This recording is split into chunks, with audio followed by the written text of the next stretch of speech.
So we will continue our discussion on the same topics on history. Okay, so we have completed around 4 modules so far. So this is our 5th lecture on this 100 important concepts in history which can come in UPSC prelims as well as in mains. Okay. So in this session, I'll be talking about doctrine of lapse. We'll start with doctrine of lapse and then we will discuss about subsidiary alliance. Okay, so we will discuss about subsidiary alliance in detail, and then after that we'll talk about anti-sati resolution. Okay, so then we will move on to anti-Tughi law. Okay, so we will discuss about anti-Tughi law. Then we'll also discuss about Hindu widow remarriage act. Okay, so if you haven't seen my previous videos, you have to go and watch all that videos. At least these 5 sessions you have to see, because we have covered almost all the important areas, all the important acts we have covered. Okay, from 1773 Regulating Act to 1935 Government of India Act, we have covered in a beautiful way. So you don't want anything else to read if you can go through that particular 2 lectures. Apart from that, we have covered many other reforms also. So here also we'll be talking about 5 topics. With that, this topic will be complete. If you have any doubt, you can get in touch with me. This is my Instagram ID, Zia Safir. Okay, so let's get started. I'll be starting with the doctrine of lapse. So doctrine of lapse. Now, what do you mean by doctrine of lapse? Most of you know that this concept is related to annexation of Indian states, right? So if an Indian state, if a local state do not have a direct hire, that state will be annexed under British territory, and the state won't recognize the adopted son as the successor. The local king will not be allowed to nominate the adopted son as the successor. If you have a direct hire, if you have a direct son, there is no problem, but adopted son will not be allowed to be nominated as the successor under doctrine of lapse. This is something which everybody know, but is it applicable to all the states, or is it applicable to certain categories of states? Is there any categories of states where it is applicable? All these things is what we are going to make it clear in this particular lecture. So let me write it down. The first thing, that is a concept. So under this, the states which did not have a direct hire will be annexed, and the state does not recognize the adopted son. Okay, so this you know already from 9th standard onwards. Now here we are going to discuss about 3 categories of states. Okay, so there are 3 types of states. Let's understand first, then we can write it down. See, the first category is the states which were neither part of Mughals or Marathas, nor were paying taxes to them. So what I'm saying is, they are not part of Mughals, they are not part of Marathas, they are not paying taxes to them also. Remember, there may be certain cases, there may be certain states where they were not part of Mughals or Marathas, but they will remain in autonomy by paying tax to them. Okay, so here I am talking about those categories of states which were neither part of Mughals or Marathas, nor were paying taxes to them. So basically I am talking about some inferior states, inferior areas where the Mughals were not interested in, the Marathas are not interested in, even English are also not interested in. I am talking about northeastern part of India, I am talking about central part of India, where majority of the population were tribals. Okay, so none of them were interested, even the British are also not interested. So doctrine of lapse was not applicable in these states. So what I'm saying is, this is my first category of states. Okay, I'm going to classify into 3 types, 3 categories, and in this first category I'm putting these states which were neither part of Mughals nor Marathas, nor were paying taxes to them, and this concept, that doctrine of lapse, is not applicable to these particular states. Okay, so let me write it down. I don't want to make PowerPoint presentation, so I always prefer to write it down. So if you can if it is a waste of time, it's up to you. You can just watch in 2 into speed. Okay, so the first one, states which were neither part of Mughals nor Marathas nor were paying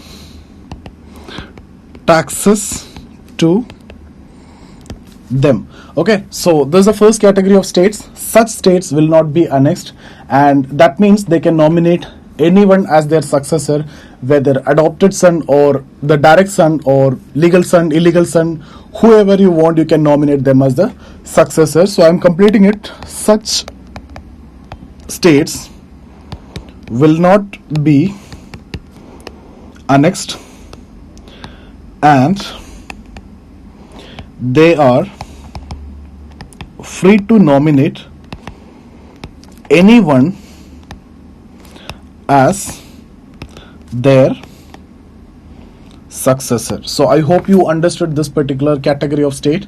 I hope you understood this particular point. Okay, so let's move on to the second category of state. Now the second category of states are those states which were either part of Mughals or Marathas. So they are either part of them or were paying taxes to them. I have told you already, in the first case they were not part of them nor paying taxes. So here it can be either part of them, or if you are remaining independent, but you are remaining independent at the cost of paying tax to them.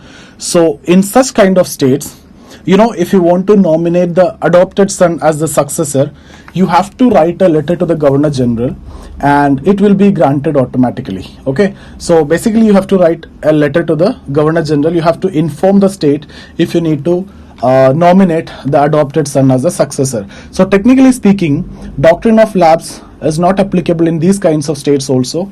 So if the states which were either part of Mughals or Marathas or were paying taxes to them, doctrine of lapse is not applicable. Why? Because if you write a letter to Governor General, it will be granted automatically. Okay, so I hope that point is clear. So doctrine of lapse is not applicable here also. So whatever you know is basically like this only. If you don't have a direct hire, that state will be annexed, but it is not the case for all the states. That's the most important point that you need to know. Okay, so let me write it down. That second category of state, states which either pay tax to Mughals or Marathas or were part of either of them. Okay, so such state have to ask permission from the Governor General and it will be granted automatically. So get the permission from the Governor General and it will be granted automatically. So doctrine of lapse is not applicable here also. So doctrine of lapse is not applicable here. Doctrine of lapse is not applicable here. So in the first two categories of states, it is clear that doctrine of lapse is not applicable. Now what is the third category of state? The third category of state are those states which were created under British Charter. Okay, in this kinds of states, doctrine of lapse is applicable. If you don't have a direct hire, that state will be annexed under British territory. So I hope this is clear. In the first two category, doctrine of lapse is not applicable. Doctrine of lapse is applicable only in which state? The states which created under British Charter. Okay, so let me write it down. States which were created under British Charter. Such state do not have any right to nominate the adopted son as the successor. Okay, so no right to appoint any adopted son as successor.